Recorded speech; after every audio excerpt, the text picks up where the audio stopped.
HBO has released the third episode of their new series Dune Prophecy, which focused on the origins of Valya and Tula Harkonnen. And I thought the episode was okay. I mean, I like the flashbacks in and of themselves, especially considering how character-driven they actually were, but this flashback-heavy episode definitely ruined the momentum that was established in episode 2 for me. Now, don't get me wrong, I did enjoy getting to learn more about Valya and Tula, but Desmond is definitely the most intriguing character in my opinion. I want to learn a lot more about him, but he wasn't even in this episode at all. So that was a huge disappointment for me, especially since the flashbacks seemed to occur without any real narrative purpose, and that made the pacing of the episode feel really wonky to me. Tula's flashbacks specifically also felt rather odd, since they had an old-timey fantasy vibe going on.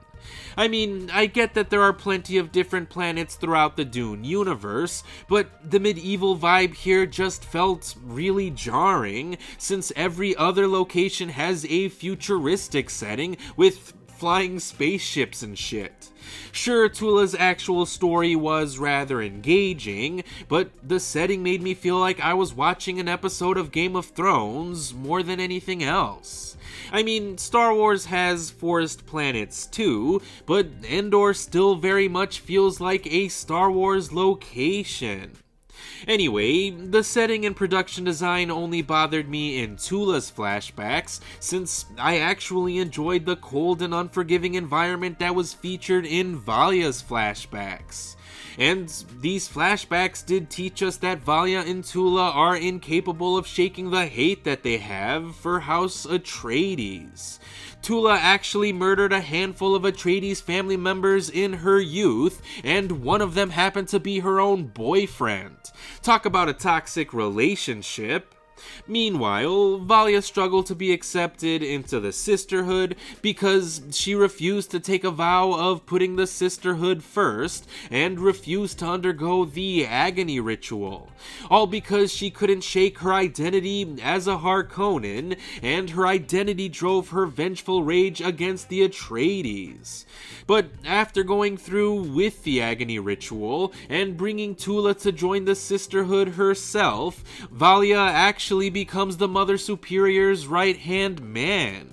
That's because Valya agrees with Raquel's plan to use the forbidden technology from a DNA database to start their breeding program, which is something that Raquel's granddaughter Dorothea does not agree with.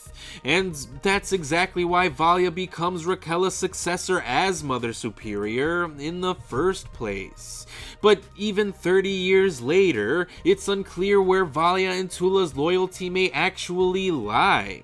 Valya could be using the breeding program to exact her revenge against the Atreides after all, but of course, more obviously, Tula secretly puts her protege Lila on a life support / thinking machine as she was not ready to say goodbye to her, which is something that the sisterhood is not going to be so fond of.